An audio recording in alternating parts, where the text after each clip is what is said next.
Entonces la ley de Faraday tiene que ver con un cambio en el flujo magnético que va a inducir un voltaje, una fuerza electromotriz, o sea, en cierto sentido podemos generar como una batería a punta de un cambio en el flujo magnético en función del tiempo. Entonces, ¿eso qué significa? Entonces, primero, el flujo magnético está definido acá como la cantidad de líneas de campo magnético que atraviesan un área en particular. Entonces, eso es lo que nos interesa, ver cómo va cambiando esa cantidad en función del tiempo para generar un voltaje inducido. Entonces, acá, digamos que tenemos una espira. Ese es un dibujito para explicar esto. Digamos que tenemos una espira de metal y tenemos que a través de la espira estamos teniendo un campo magnético que lo atraviesa, y la espira pues consiste de un área en particular, ¿listo? Y digamos que en el tiempo vamos aumentando en función del tiempo la cantidad de líneas de campo magnético que atraviesan la espira. Entonces eso va a repercutir en generar un voltaje inducido, una fuerza electromotriz sobre la espira, la cual genera una corriente eléctrica. ¿Listo? Entonces eso es lo que queremos tratar de entender.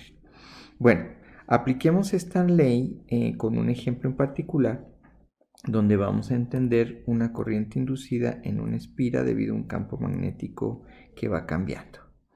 El campo magnético va a incrementar a esta tasa, o sea, miren, aquí está, campo magnético en función de tiempo es simplemente una tasa, que es 0.020 teslas por segundo. Significa que cada segundo aumenta esa cantidad. Al segundo es 0.020, a los 2 segundos es 0.040 y así, sucesivamente. Entonces, la tasa, si yo calculo la tasa a la que está cambiando el campo magnético en función del tiempo, o sea, dB de t, simplemente me da ese resultado. ¿Listo? Es la derivada con respecto a tiempo. Bueno, entonces ya sabemos cómo está cambiando nuestro campo magnético en función del tiempo. Eso guardemos esa información. Entonces, digamos, entonces tenemos una espira y metemos esta espira dentro de este campo magnético variable. Aquí pinté muchas líneas, pero imagínense lo siguiente, que empieza a medida que pasa el tiempo, va aumentando el número de líneas que atraviesa la espira en función del tiempo. Vamos a decir que la espira tiene un área de 120 centímetros cuadrados, o sea, 0.012 metros cuadrados.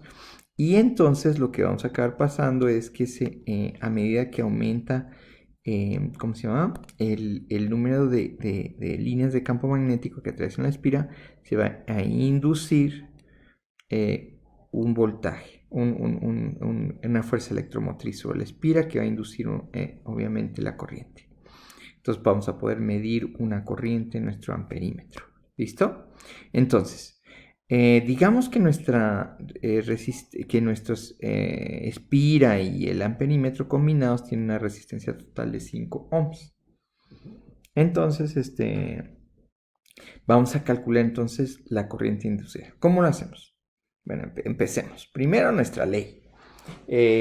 Acuérdense, nuestra ley a la que vamos a tratar de decir es que el voltaje inducido es igual a menos el cambio de el flujo magnético en función de tiempo. Entonces calculemos esto en particular. Entonces vamos, campo magnético, pues por definición el flujo magnético está definido por el campo magnético multiplicado por el área de la espira. ¿Listo? Ahora bueno, A es constante, entonces sale de la derivada. Lo único que vamos a acabar derivando es el campo magnético. Entonces ahí salió la A de la derivada y queda el dB de t. Ese lo calculamos arriba, ¿se acuerdan? Entonces tenemos el área de la espira y esta es la tasa a la que está cambiando el campo magnético en función del tiempo. Entonces si multiplicas esas dos cosas, obtienes esta cantidad que es el cambio en el flujo magnético en función de tiempo. Entonces acá eso va a tener unidades de... Y esto no es voltios por segundo. Vamos a quitar esto. Vamos a tener unidades de voltios. Entonces, Y entonces ya lo multiplicamos y acabamos obteniendo 2.4 por 10 a la menos 4 voltios, o sea, 0.24 milivoltios. Entonces, esa es la cantidad de voltaje inducido, de fuerza electromotriz inducida por este proceso de el cambio del campo magnético en función de tiempo. Entonces ahí podemos escribir que el voltaje generado sobre la espira es este. Eso del signo negativo va a especificar la dirección del voltaje inducido. Eso todavía no lo vamos a ver, sino lo miramos un poquito después. ¿Listo? Ya con eso, pues tenemos que nuestro circuito tiene una corriente, una resistencia, y con la ley de Ohm, podemos entonces calcular la corriente inducida con base en el FEM inducido y la resistencia interna. Y obtenemos una corriente total de 0.024 por 10 a la menos 3 voltios, que es el FEM inducido dividido por 5 ohms, para darnos un total de 4.8 por 10 a la menos 5 amperios. Entonces ya se fijaron, lo que acabamos de hacer es ver cómo el cambio en el campo magnético induce un cambio en el flujo magnético a través de la espira, lo cual genera fuerza electromotriz. ¿Listo? Entonces, ahora, vámonos entonces a entender otra cosa. ¿Qué tal si nos vamos a tratar de entender la dirección del signo negativo? ¿Qué es eso del signo negativo? Va como en contra de algo. Entonces, ¿qué significa? Eso nos va a especificar la dirección del FEM inducido. Miramos con cuidado esto. Entonces, vamos a generar la última regla de la mano derecha que vamos a aprender, creo, en el curso. Entonces, digamos que empezamos con una espira. ¿Listo? Y digamos que en esta espira hay un flujo magnético, digamos, eso significa que hay un montón de líneas de campo magnético atravesando la espira. Y que hay un aumento. O sea, está aumentando el número de líneas que está pasando. Entonces, esto lo expresamos como un vector de cambio en el flujo magnético. Está medio feo, pero es cambio en el flujo magnético que apunta en la misma dirección del flujo, o sea, está aumentando este vector. ¿Eso qué quiero decir con eso? Que este vector, pam, pam, pam, que este vector original que tenemos aquí está aumentando en tamaño. Por eso el cambio es en la misma dirección del vector, porque está aumentando el número de líneas de campo magnético que atraviesa esto. Entonces decimos que el d en el cambio del flujo magnético es en la misma dirección del flujo magnético. Ahora sí, usamos la regla de la mano derecha, la última, que vamos a ver. Entonces vean que este flujo está aumentando en la dirección del área. Entonces yo pongo mi pulgar en la dirección del cambio en el flujo, no del flujo, sino del cambio en el flujo. O sea, si está aumentando el flujo, pues pongo en la dirección del flujo. Entonces, y yo cruzo mis dedos, ¿listo?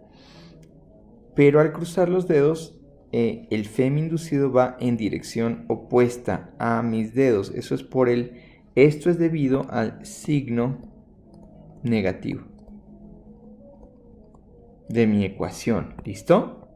O sea, lo voy a apuntar acá una vez más para que se acuerden. El FEM inducido es menos d phi dt. Entonces va en contra de la dirección de d phi. ¿Listo? Entonces por eso, d phi, este es el d phi es mi pulgar, hace que yo haga la rosca de mis dedos en esta dirección y el FEM inducido es en dirección contraria. ¿Listo? Ahora veamos acá arriba, por eso miren lo que está pasando acá arriba, de nuevo. Está aumentando el campo magnético, aumentando el flujo hacia arriba. Pongo mi pulgar en la dirección del aumento, cruzo mis dedos y el FEM inducido va en contra de donde crucé mis dedos. ¿Listo? Entonces esa es la regla de la mano derecha para inducción magnética. Es medio complicadita, pero ahí vamos a irla entendiendo. Hagamos unos ejemplos. Digamos que B tenemos este primer ejemplo donde ahí tienes una espira y el B apunta hacia arriba, pero va reduciéndose con el tiempo, o sea, va haciéndose más chiquito. Entonces estos vectores cada vez se van a hacer más cortitos, ¿listo? Porque se va reduciendo el campo magnético. Entonces eso significa que la dirección del campo, la dirección del cambio de d phi es hacia abajo, porque estoy reduciendo el campo.